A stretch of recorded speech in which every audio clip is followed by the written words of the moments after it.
करेंगे और अब अगले मुद्दों पर चर्चा करने के लिए और आपकी फाइनेंशियल प्लानिंग करवाने के लिए खास मेहमान हमारे साथ जुड़ गए हैं। हमारे साथ अब है वाइस इन्वेस्ट एडवाइजर के सीईओ हेमंत उस्तीकी, मनी एडू स्कूल के फाउंडर अर्नब पंडे। आप दोनों का स्वागत है इस खास पेशकश में।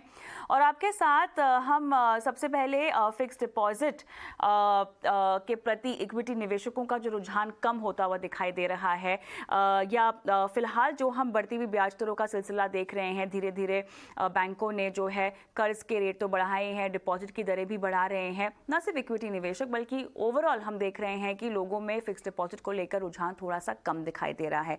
अर्नब जी, ये बात कितनी सच है और इसके पीछे आपको क्या अहम वजह लगती है? देखिए, अगर हम ओवरऑल बैंकिंग सेक्टर के आंकड़े देखें तो ये बात अब क्लियर हो चुकी है कि जो डिपॉजिट की ग्रोथ की जो रफ्तार है वो जो लोन्स की ग्रोथ रेट है उससे कम है। यानी कि डिपॉजिट्स का जो रेट ऑफ ग्रोथ है वो स्लो है।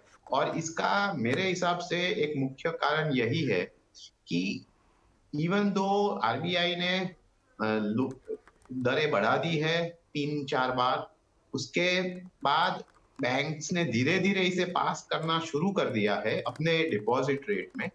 लेकिन आज की तारीख में भी जो रेट्स आपको मिल रहे हैं वो इतने अट्रैक्टिव नहीं है कि एक बड़ी संख्या में लोग इसकी तरफ आए और यहाँ पर डिपॉजिट रखें। क्योंकि देखिए, आज की तारीख में जब आप अपने डेट पोर्टफोलियो या डेट एक्सपोजर के बारे में बात करते हो तो लोगों को ये समझ में आ रहा है कि ये एक बढ़ते ब्याज दर का सिनेरियो है, तो यहाँ से रेट्स और भी बढ़ने वाले हैं।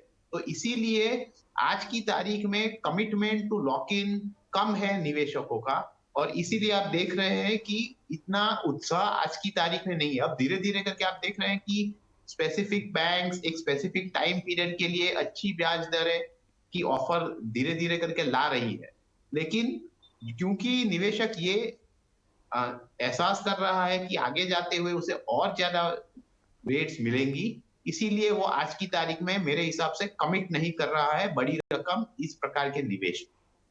बिल्कुल, तो कहीं ना कहीं यहाँ पर हेमंत जी हम निवेशकों को स्मार्ट होता हुआ देख रहे हैं, महसूस कर रहे हैं। लेकिन क्योंकि हम स्कीम्स की बात कर रहे हैं जो कि अब डिपॉजिट्स को लेकर बैंकों ने निकालनी शुरू कर दी है, जिसमें एसबीआई ने हम देख सकते हैं 6.1% सालाना रिटर्न की 75 दिन डिपॉजिट स्कीम जो है निकाली है। Similarly bank of Baroda, Canara bank ने भी एसबीआई जैसी स्कीम से निकाली है।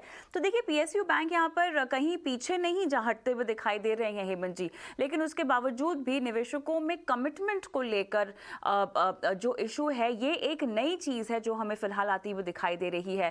क्या आपको लगता है कहीं ना कहीं लोग फिक्स डिपॉजिट और उसके बाद पोस्ट टैक्स रिटर्न जो हाथ में आता है उसको लेकर अब थोड़ी सी मानसिकता में बदलाव आ रहा है, या अनिश्चितता का माहौल इतना ज्यादा गहरा है कि कमिटमेंट नहीं करना चाहता कोई?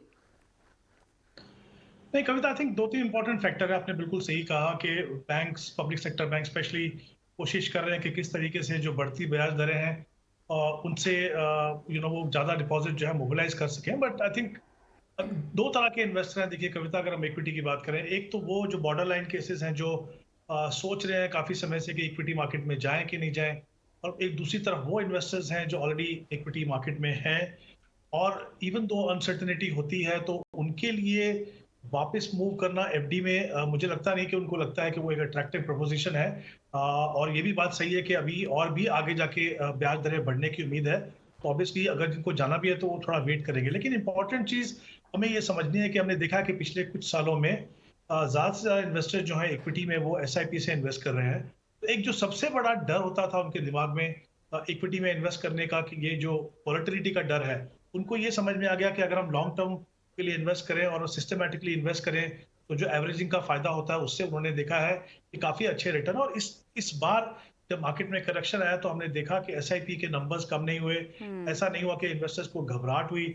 और जो दूसरी तरफ जो इन्वेस्टर्स हैं इक्विटी में काफी समय से बैठे हैं, उनको पता है कि लॉन्ग रन में उन्होंने 12 से 15% का रिटर्न ऑफकोर्स लिया है। ये गारंटी नहीं हो सकती फ्यूचर की, लेकिन उनको पता है कि ये पॉसिबिलिटी है। तो आई थिंक ये जो सेट ऑफ इन्वेस्टर्स हैं इनके लिए तो बहुत ही मुश्किल है। लेकिन एक इंपॉर्टेंट चीज है, अगर हम देखें भी अगर म्यूचुअल फंड के मुकाबले में, तो फिर हमें या तो शॉर्ट टर्म के जो गोल्स हैं उसमें देखना पड़ेगा। ये बात सही है कि जब एफडी रेट्स अच्छे हो जाएंगे और जब शॉर्ट टर्म का पैसा आप मान लीजिए कभी डेट फंड में डालते हैं तो फिर कहीं ना कहीं इन्वेस्टर्स के लिए एक अट्रैक्टिव प्रोपोजिशन हो जाएगा, क्योंकि डेट फंड जो है after all market link product है, उसमें वॉलेटिलिटी होती है। अगर आप सही तरीके का फंड ना चूज करें और अगर या आपकी जो प्रोडिक्शन है इंटरेस्ट रेट की वो अगर सही नहीं होती है, तो वहां पे थोड़ा रिस्क हो सकता है। तो ये बात है कि वहां पे जो पैसा है वो एफडी में डेफिनेटली शॉर्ट टर्म का पैसा जो है वो हो सकता है, बट लॉन्ग टर्म में अगर हम पिछले 10 साल में भी देखें कविता, हमने देखा है अगर हम ईयर ऑन ईयर रिटर्न देखें at the end of the year 31 दिसंबर में 10-11 साल का आप रिटर्न देखें तो सिर्फ एक ही साल ऐसा है जहां पे इक्विटी मार्केट ने नेगेटिव रिटर्न दिया। तो इन्वेस्टर्स ने I think over a period of time ये एक्सपीरियंस किया है और उनको पता है कि लॉन्ग रन में, जैसा आपने बिल्कुल सही कहा, एक तो उनको ये समझ में आ गया कि पोस्ट टैक्स रिटर्न इंपॉर्टेंट है, ग्रॉस रिटर्न इतनी इंपॉर्टेंट नहीं है, आपके हाथ में कितना आता है वो इंपॉर्टेंट है। दूसरा, उनको ये समझ में आया कि लॉन्ग रन में इन्फ्लेशन जो है वो कैपिटल सेफ्टी से बड़ा रिस्क है, क्योंकि अगर आप इन्फ्लेशन को बीट नहीं करते तो आपके पैसे की वैल्यू जो है साल दर साल पे गिरती जाएगी। तो कहीं ना कहीं डेफिनेटली मैच्योरिटी है, अवेयरनेस है, एक्सपीरियंस है। मुझे लगता है कि जो सेट ऑफ इन्वेस्टर जो कोशिश कर रहे थे इक्विटी में आने के लिए, उनके लिए शायद थोड़ी सी दुविधा हो सकती है अगर ज्यादा इंटरेस्ट रेट बढ़े, और एग्जिस्टिंग इन्वेस्टर्स तो मुझे लगता नहीं, स्पेशली लॉन्ग टर्म इन्वेस्टमेंट जो है वो इक्विटी में या एफडी में लेके आए। तो ऐसे में अर्नब जी, अगर हम ये मान के चलें कि चलिए आने वाले वक्त में आपको ज़्यादा इंटरेस्ट मिल जाएगा फिक्स डिपॉजिट पे, रुक लेना चाहिए, तो ये ज़्यादा भी कितना ज़्यादा होगा? क्या इस पर कोई नंबर है या कितनी बढ़ने की गुंजाइश आपको लगता है होगी? देखिए, इसका जो रिलेशन है वो क्लियरली ओवरऑल रेट्स के साथ आपको इकोनॉमी में करना चाहिए। उसे आप दो तरह से देख सकते हैं। एक ये है कि आरबीआई कितनी बार और कहां तक रेट्स बढ़ाता है, वो एक आपको अंदेशा देगा कि जो बैंक्स की फिक्स्ड डिपॉजिट है उसकी रेट्स कितनी बढ़ेगी। दूसरी तरफ अगर आपको ये एक अंदाज लगाना है तो आप जो सेकेंडरी मार्केट का यील्ड है उस पर भी ध्यान दीजिए, क्योंकि पहले जो अंदेशा मार्केट में आता है सेकेंडरी मार्केट में, तो वो आपको बहुत क्लियरली ये एक अंदेशा दे देगा कि कहां तक ओवरऑल इकोनॉमी में रेट्स बढ़ने वाले। तो ये दो फिगर्स को अगर आप ध्यान से देखें तो मेरे हिसाब से और भी आपको शायद 50 to 75 बेसिस पॉइंट्स की फिक्स डिपॉजिट में रेट्स आगे बढ़ने के चांसेस है, लेकिन उसे शायद समय लग सकता है। तो ये कितना समय लगेगा, कब ये होगा, बैंक्स कब पास ऑन करेगी, ये सब एक अनिश्चित है। तो इसीलिए जो भी निवेशक आज की तारीख में अपना डेट एक्सपोजर में कोई निवेश करना चाहता है तो उनके लिए भी काफी सारे विकल्प खुले हैं। तो ऐसा नहीं है कि जो निवेशक डेट में निवेश करना चाहता है वो सिर्फ फिक्स डिपॉजिट की तरफ ही देख रहा है, क्योंकि आप देखिए कि जो नॉन कन्वर्टेबल डिबेंचर्स है, दूसरे बॉन्ड्स है, वहां पर भी ब्याज की दरें बढ़ रही हैं। तो अगर वो अट्रैक्टिव हो जाते हैं फिक्स डिपॉजिट से ज्यादा, तो ये जो डेट का मनी है वो वहां भी जाएगा। तो इसीलिए हमें ये पूरी तरह से हर एक डेट ऑप्शन के पर थोड़ा ध्यान रखना चाहिए कि कौन सा ऑप्शन एक अच्छी अपॉर्चुनिटी देता है एक निवेशक को। बिल्कुल, वही अपॉर्चुनिटी और वो ऑप्शन समझना है हेमंत जी। तो मौजूदा समय में किसी के पास लमसम पैसे पड़े हों तो कहाँ निवेश करना चाहिए? देखिए कविता, आई थिंक मेरा हमेशा ये मानना है कि कहाँ पे आपको डिसाइड करना, इन्वेस्ट करना चाहिए, वो डिसीजन होगा बेस्ड ऑन आपकी अपनी पर्सनल सर्कमस्टांसेस पे, आपके अपने टाइम होराइजन पे। क्लियरली जब हम एफडी की बात करते हैं तो ऑब्वियसली जाहिर सी बात है कि हम बात कर रहे हैं कि हम लॉन्गर टर्म कमिटमेंट कर सकते हैं। तो वहां पे आपके पास काफी सारे ऑप्शंस हैं। आपके पास हाइब्रिड ऑप्शन भी है, अगर आप नहीं चाहते कि पूरा पैसा इक्विटी में, पूरा पैसा डेट में जाए, तो काफी सारी जो ऑप्शंस हैं, जैसे इक्विटी सेविंग फंड्स हो गया, बैलेंस एडवांटेज फंड या एग्रेसिव हाइब्रिड फंड, अगर आप पूरा पैसा इक्विटी में नहीं लगाना चाहते, तो मुझे लगता है काफी सारी ऑप्शन है। और यही सबसे बड़ा फायदा है जब हम म्यूचुअल फंड की बात करते हैं कि आपका रिस्क प्रोफाइल कितना कैसा भी हो, आपका टाइम होराइजन कैसा भी हो, हर तरह के आपके पास ऑप्शन है।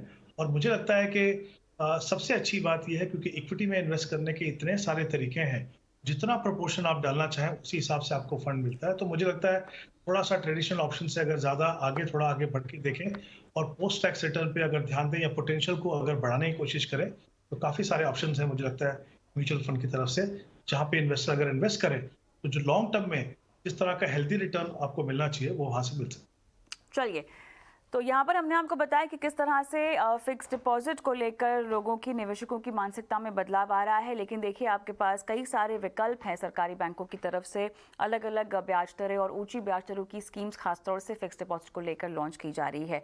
शो को आगे बढ़ाएंगे। अगला मुद्दा सॉवरेन गोल्ड बॉन्ड है, जिसका चरण खुला हुआ है। आप 26 अगस्त तक इसमें निवेश अब कर पाएंगे और 30 अगस्त को ये बॉन्ड जारी होगा। 5,197 रुपये प्रति ग्राम का भाव रखा गया है। ऑनलाइन अगर आप खरीदते हैं, पेमेंट करते हैं, तो ये जो कीमत है आपको 5,147 पड़ेगी। और यहाँ पर तमाम जून के भाव से हमने देखा कि गोल्ड बॉन्ड का भाव इस बार 106 रुपये प्रति ग्राम ज़्यादा भी है। अर्नब जी, मौजूदा हालात में वैसे तो फाइनेंशियल प्लानिंग के एंगल से हमेशा हम कहते हैं कि आपके पास सॉवरेन गोल्ड बॉन्ड होना चाहिए।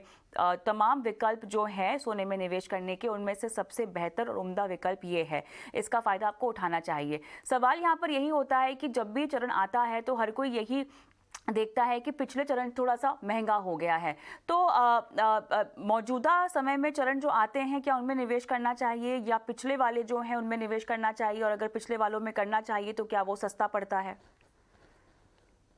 जब भी कोई सॉवरेन गोल्ड बॉन्ड का एक नया इश्यू आता है तो उसकी जो प्राइसिंग होती है वो उस समय के गोल्ड के भाव के मुताबिक होती है। तो इसीलिए, क्योंकि आज की तारीख में गोल्ड के भाव थोड़े लास्ट टाइम जब इश्यू आया था तब से थोड़े ज्यादा है, इसीलिए आपको थोड़ा ज्यादा इसका इश्यू प्राइस दिख रहा है। लेकिन कौन सा इश्यू प्राइस था या उससे इन इफेक्ट जो पिछला इश्यू था उसका आप पर कोई इंपैक्ट नहीं गिरता, क्योंकि देखिए, अगर आपने पिछले इश्यू में निवेश किया था तो फिर वो इश्यू प्राइस आपके लिए लागू पड़ता। लेकिन आज की तारीख में अगर आप ये पिछला इश्यू सेकेंडरी मार्केट में लेने जाएंगे तो उसकी प्राइसिंग भी आज के भाव के मुताबिक है।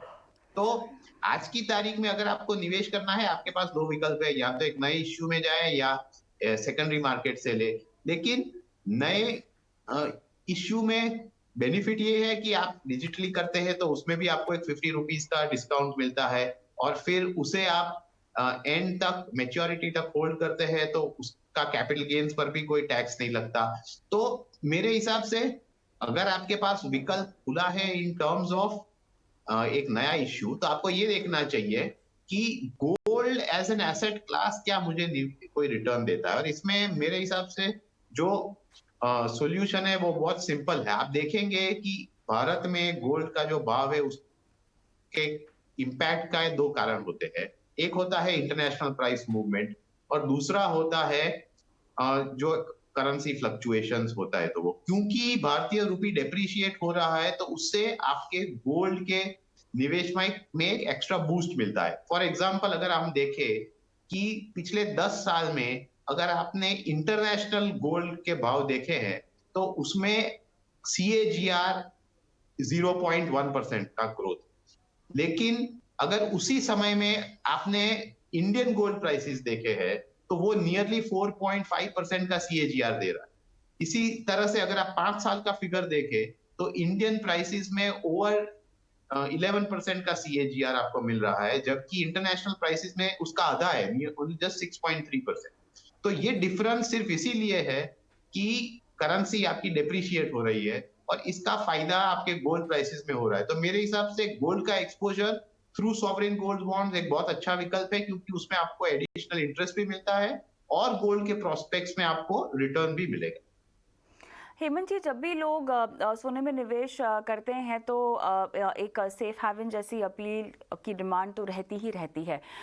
मौजूदा समय में जिस तरह की अनिश्चितताओं से हम गुजर रहे हैं, सोने की कीमतें अगर बढ़ी भी हैं तो उतनी ज़्यादा नहीं है जितनी हमें उम्मीद थी। अब पूरे समीकरण को ध्यान में रखते हुए अपने पोर्टफोलियो में सोना आप खरीदें करंट वैल्यू पर, कितना समझदारी का डिसीजन हो सकता है?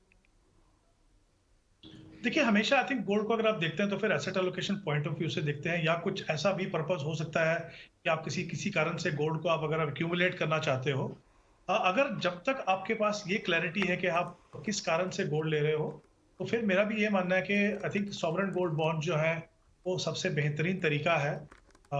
एक तो आपको फिजिकल गोल्ड के जितने भी कॉम्प्लिकेशंस हैं वो नहीं मिलते हैं, और यहाँ पे जैसे हमने बात की कि अगर आप ऑनलाइन खरीदते हो तो 50 रुपये का आपको डिस्काउंट भी मिलता है। जहां तक अनिश्चितताओं का सवाल है, हमने पहले भी देखा था कि अभी भी इस बार हमने देखा कि गोल्ड के प्राइसेस भी नीचे आए, हालांकि पिछले इशू के मुकाबले में थोड़ा सा ज्यादा है, बट ओवरऑल अगर आप देखें तो प्राइसेस जो नीचे आए, जिस तरीके से हमें जब ग्लोबल क्राइसिस थे 2008 में तब भी देखने को मिला था, तो ऐसा नहीं है कि गोल्ड हमेशा आपको ऐसी अनिश्चितताओं से प्रोटेक्ट करता है, वॉलेटिलिटी वहां पे भी आती है, बट आई थिंक गोल्ड में इन्वेस्ट करने के लिए बहुत इंपॉर्टेंट है कि आपके पास क्लैरिटी हो कि वाकई में गोल्ड की आपके एसेट एलोकेशन में जगह है कि नहीं। इसलिए नहीं क्योंकि थंब रूल है कि आपको 10 या 15% आपके पोर्टफोलियो में होना चाहिए, तो उसके लिए ले आप। अगर आप एक्यूमुलेशन करना चाहते हैं, अगर आप कैपिटल बनाना चाहते हैं, तो जाहिर सी बात है इक्विटी लॉन्ग रन में एक बेहतर ऑप्शन है।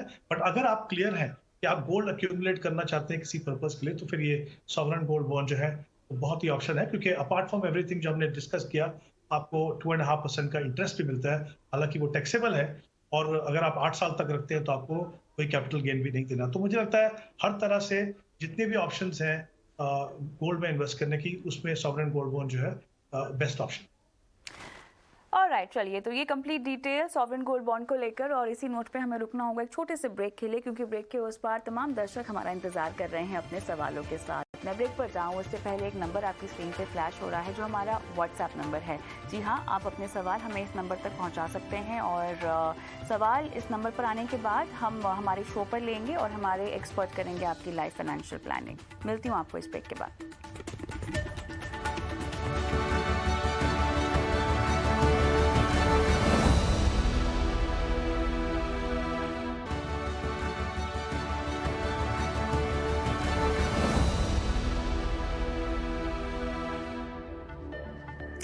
Welcome back. आप देख रहे हैं टी मनी, बनो अपना फाइनेंस मिनिस्टर। मैं हूं आपके साथ कविता थपलियाल। हमारे मेहमान अर्नब पंड्या, हेमंत स्तुगी हमारे साथ बने हुए हैं। शो को आगे बढ़ाएंगे, जुड़ेंगे दर्शकों के साथ, और पहले दर्शक विवेक भी हैं मेरे साथ फोन लाइन पर, जिन्होंने पोर्टफोलियो में 11 फंड रखे हुए हैं। विवेक, गुड इवनिंग, कैसे हैं, कहाँ से बोल रहे हैं? Good evening ma'am. अच्छा हूँ मैम, पुणे से बोल रहा हूँ मैं। एक साल पहले ये पोर्टफोलियो बनाया और इतने सारे फंड्स क्यों रख लिए पोर्टफोलियो में? मैम डाइवर्सिफाई किया मैंने, एएमसी पे भी और फंड हाउस पे भी डाइवर्सिफाई किया था। अच्छा, और सारे सिमिलर तरह categories के भी cover फंड्स भी किए। डाल दी जी। डाइवर्सिफिकेशन में, है ना? कुछ जी, कैटेगरीज हैं right जो मैम। रिपीट भी हो रही हैं। जी राइट मैम। खुद संभालते हैं पोर्टफोलियो को? खुद मैनेज करता हूँ मैम मैं। कैसे करते हो? 11 फंड्स हैं। नहीं एक्चुअली मैम मैं वो रेशियोज चेक करता हूँ, आपका शो फॉलो करता हूँ, और अच्छा, डेली 2 घंटे पढ़ाई करता हूँ मैम। मैं आईटी में हूँ, पर फिर भी 2 घंटे पढ़ाई करता हूँ म्यूचुअल फंड और स्टॉक्स का। जी। वाह, पढ़ाई करते हो, शो को फॉलो करते हो, ये दो बातें तो मुझे बहुत अच्छी लगी। लेकिन शो देखते हो तो शो में हमेशा हम कहते हैं कि जितने कम फंड हो उतना बेहतर है। डाइवर्सिफिकेशन देखिए बहुत ज़रूरी है, नो डाउट अबाउट इट, लेकिन 11 फंड ना थोड़ा सा आपके लिए असहूलियत भी हो सकती है। खैर, आप अच्छी बात यह है कि आपने लक्ष्यों को बिल्कुल क्लियरली तय किया हुआ है। मुझे बस ये समझना है कि जो लक्ष्यों को तय किया है वो इन्फ्लेशन के हिसाब से सही है, आपकी कैलकुलेशन सही है यहाँ पर? मैम मैंने 2 रखा है गोल्स, एक्चुअली हाँ। 3 होने चाहिए पर मैंने 2 ही गोल्स रखा है। पहला गोल बच्चे के एजुकेशन के लिए 2033 में 50 लाख मैंने रखा है मैम। तो मैंने 50 लाख ऐसे एस्टिमेट किया कि मैम अगर कुछ कम पड़ा तो हम एजुकेशन लोन दे देंगे बच्चे को। सही बात है। जी, और मैंने रिटायरमेंट के लिए गोल प्रिपेयर किया है 2047 के लिए 10 करोड़ का। मैंने बच्चे की मैरिज के लिए कोई गोल नहीं बनाया मैम, एक्चुअली लोग बनाते हैं, हाँ। पर हमारा व्यू है कि मैम मैं बच्चे को उस लायक बना दूंगा कि अपना मैरिज वो खुद कर सके। परफेक्ट, And बहुत अच्छा जी। लगता है जब आप जैसे माता पिता ऐसा सोचते हैं। फर्ज है, पढ़ाइए जी। लिखाइए, बाकी बच्चा जी। अपनी जिंदगी के लिए जो करना होगा वो तो कर ही लेगा, है ना? जी, right, ma'am। तो बहुत अच्छा लगा, आपने इतनी अच्छे से प्लानिंग की है। अब कहाँ सुधार की जरूरत है वो तो हेमंत जी बताएंगे। हेमंत जी।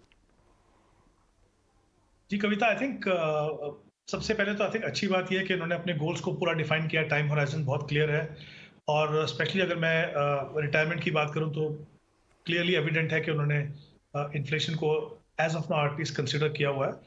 और दूसरी बात यह है कि इनकी जो कमिटमेंट है, इन्होंने कहा कि वो हर साल 10% से अपनी SIP को बढ़ाएंगे। मुझे लगता है वो बहुत ही इंपॉर्टेंट फैक्टर, और हर इन्वेस्टर्स को एक्चुअली इसको फॉलो करना चाहिए, क्योंकि होता क्या है कि हम अपने प्रोसेस को शुरू करते हैं एक पर्टिकुलर अमाउंट से, और उसके बाद जो हमारी सैलरी जो बढ़ती है या इनकम जो बढ़ती है, हम जो भी किसी भी प्रोफेशन में हो, किसी भी बिजनेस में हो, हम उसके साथ अपनी सेविंग और इन्वेस्टमेंट को बढ़ाते नहीं है। तो आई थिंक ये जो कमिटमेंट है इनकी कि वो हर साल 10% से एटलीस्ट शुरुआत करेंगे बढ़ाने की, और मुझे लगता है आगे जैसे कैपेसिटी बढ़ेगी तो कोशिश करनी चाहिए कि और भी इन्वेस्टमेंट को बढ़ाएं। तो आई थिंक जहाँ तक इन्वेस्टमेंट प्रोसेस का सवाल है, जिस तरह से होना चाहिए वो बिल्कुल सही तरीके से है।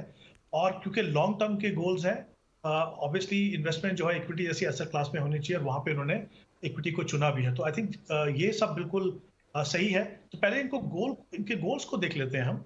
इनके गोल्स को कंसीडर करते हुए कि 10% वो हर साल अपनी SIP बढ़ाएंगे, तो जो बच्चे की एजुकेशन के लिए उनको 15,000 की इन्वेस्टमेंट करनी है, और अपनी खुद की रिटायरमेंट का जो उनका गोल है उसके लिए 32,000 करनी है, तो टोटल 47,000 की इन्वेस्टमेंट इनको करनी होगी। अभी जो इनकी इन्वेस्टमेंट है वो करीब 32,000 की है, तो 15,000 से इनको अपनी इन्वेस्टमेंट बढ़ानी है। जितना जल्दी कोशिश करके इसको बढ़ाएंगे, उतना ही लंबा समय इनको अपने गोल्स तक पहुंचने के लिए मिलेगा। अब मैं आता हूं इनके फंड्स के ऊपर। आपने बिल्कुल सही कहा कविता, नंबर ऑफ फंड ज्यादा है। इनफैक्ट इंपॉर्टेंट चीज यहाँ पे ये है, जैसा आपने कहा भी कि रेपिटेशन है। देखिए, स्मॉल कैप के 3 फंड्स हैं।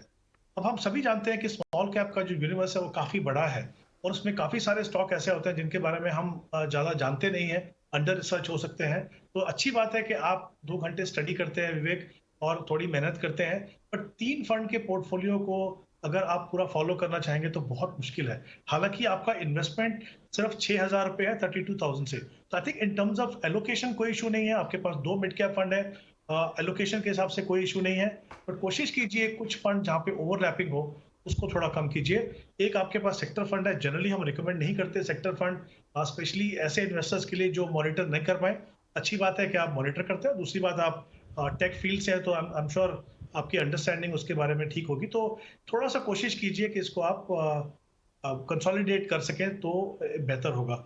एक पॉइंट इन्होंने और कहा, उसको भी मैं टच करना चाहूंगा। कविता, इन्होंने कहा है कि वो आई थिंक हर साल जो है गेन को चाहेंगे बुक करना 1 लाख रुपए का। मुझे लगता है इसके बारे में आप सोचिए, ये थोड़ा सा कॉम्प्लिकेटेड एक्सरसाइज है, क्योंकि जब आप पैसा निकालेंगे कैपिटल गेन बुक करने के लिए 1 लाख का फायदा उठाने के लिए कि आपको टैक्स फ्री मिलता है, तो आपको कहीं ज्यादा अमाउंट आपको रिडीम करना होगा। और जब आप ऐसा करेंगे तो आप कहीं ना कहीं मार्केट का रिस्क लेंगे री इन्वेस्ट करने के टाइम। और अगर मान लीजिए उस समय पे मार्केट अगर 2% या 3% ऊपर चला गया, तो जो भी थोड़ा बहुत आपको गेन उस समय पे होना था वो भी आपको नहीं होगा। और मुझे लगता है कि अपने इन्वेस्टमेंट प्रोसेस को जितना आप कॉम्प्लिकेटेड बनाओगे उतना ही आपके लिए ज्यादा मुश्किल होगा। तो इस चीजों को मुझे लगता है कि इससे बहुत ज्यादा आपको फायदा नहीं होगा। Just focus on building a good portfolio. Focus कीजिए कि आप अपने इन्वेस्टमेंट को बढ़ाते रहें और अच्छे फंड अपने पोर्टफोलियो में बना के रखें। विवेक, कोई सवाल पूछना है आपको हेमंत जी से? नहीं ma'am, thank you so much, thank you for help. All the best आपके इन्वेस्टमेंट के लिए। आगे बढ़ेंगे और रविंद्र पांडे साहब फोन लाइन पर हैं। सर नमस्कार, कैसे हैं? नमस्कार मैडम, नमस्कार। धन्यवाद, नमस्कार आपने सवाल हमें भेजा। जी सर, पूछिए। हेलो, आपकी आवाज आ रही है? रविंद्र जी, आपको मेरी आवाज आ रही है? आप सवाल पूछ सकते हैं सर। शायद यहाँ पे तकनीकी दिक्कत है और आवाज़ नहीं आ रही। हम इन्हें कॉल करने की फिर से कोशिश करेंगे। अर्नब जी, रविंद्र जी रिटायर्ड हैं और फ़िलहाल इनके पास कुछ फंड्स हैं जिसमें से ये पैसे निकालना चाहते हैं, और कुछ फंड्स जो कि मैं नाम बता दूं, HDFC का बैलेंस एडवांटेज है, HDFC का ये हाइब्रिड इक्विटी है। 30 लाख रुपए बैलेंस एडवांटेज में, हाइब्रिड इक्विटी में 5 लाख रुपए हैं, मतलब निवेश राशि की बात हो रही है। एक्सिस लॉन्ग टर्म इक्विटी में 3.5 लाख, एक्सिस ब्लू चिप में 1.38 लाख, मोतीलाल ओसवाल S&P 500 इंडेक्स इनके पास, इसमें 50,000 निवेशित हैं, और HDFC फ्लेक्सी कैप में इन्होंने लगभग 1.9 लाख रुपए डाले हुए हैं। और HDFC बैलेंस एडवांटेज में डिविडेंड पे आउट का ऑप्शन इन्होंने रखा हुआ है, और साथ ही हाइब्रिड इक्विटी में भी इनके पास डिविडेंड पे आउट का विकल्प है, इन्होंने ये डिटेल्स में दिया हुआ है। और अब क्या फोन लाइन पर है मेरे साथ रविंद्र जी? हाँ मैं जी सर, आपके पोर्टफोलियो को हमने देखा, कुछ और सवाल आपको पूछना है? मैं यही कह रहा था कि मैं अभी चूंकि रिटायर्ड हो चुका हूँ और मेरा एज हो चुका है, तो क्या मैं उसमें से कुछ डाइवर्सिफिकेशन कर सकता हूँ क्या? मुझे ये बताइए, डाइवर्सिफिकेशन के लिए आप रिस्क ले पाएंगे क्या? नहीं, बस ये है कि मैं कितने जीऊंगा मुझे नहीं मालूम। बहुत लंबा जिए, हमारी तो यही प्रार्थना है। लेकिन चलिए, कितना मुनाफा आप इसमें से कमा पाएंगे, कितने सालों तक आप निवेशित रहना चाहते हैं, इसका कोई अंदाजा है? तो 5 साल तो कंटिन्यू रहूंगा ही। अर्नब जी, इन्होंने जो अपने प्रश्न में पूछा है वो ये है कि वो थोड़ी अमाउंट्स इसमें से निकालना चाहते हैं। तो अब प्रश्न ये होता है कि कौन से फंड से निकाला जाए। देखिए, जो 2 हाइब्रिड फंड्स है, जिसमें एक HDFC बैलेंस एडवांटेज और HDFC हाइब्रिड इक्विटी, इसमें डिविडेंड पे आउट ऑप्शन है, यानी कि जो डिविडेंड हर साल उन्हें मिलता है, तो यानी कि एक कैश फ्लो जनरेट करता है। एक्सिस का लॉन्ग टर्म इक्विटी और एक्सिस का ब्लू चिप फंड, ये दोनों ग्रोथ ऑप्शंस है, और यहाँ पर थोड़ा बहुत एप्रिसिएशन हो चुका है पोर्टफोलियो में।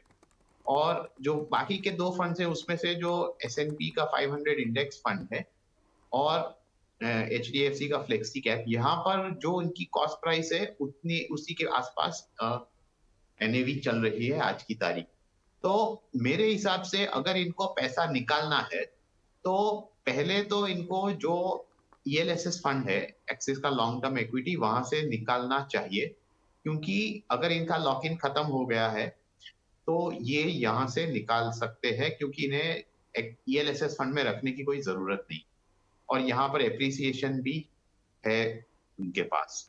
फिर उसके बाद HDFC फ्लेक्सी कैप से निकाल सकते हैं, एक्सिस ब्लू चिप से निकाल सकते हैं, क्योंकि इनकी एज है और ये रिटायर्ड है, तो जो हाइब्रिड फंड्स है वो उनको अपने पोर्टफोलियो में बनाए रखने चाहिए। मेरा सिर्फ यही है कि जो दोनों हाइब्रिड फंड्स है वो एक ही फंड हाउस के है, तो वो एक थोड़ा रिस्क बनाता है, लेकिन उनको अगर पैसा विड्रॉ करना है तो जो प्योर इक्विटी फंड्स है उसमें से ELSS फंड्स को लेकर उनसे शुरू करना चाहिए। रविंद्र जी, कोई सवाल पूछना चाहते हैं आप अर्णव जी को?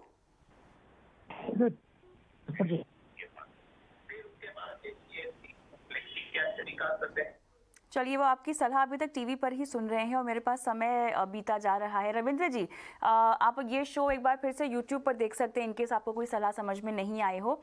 शो को आगे बढ़ाना होगा इस वक्त और सीधा मुझे रुख करना होगा निवेश के गुरु मंत्र की ओर।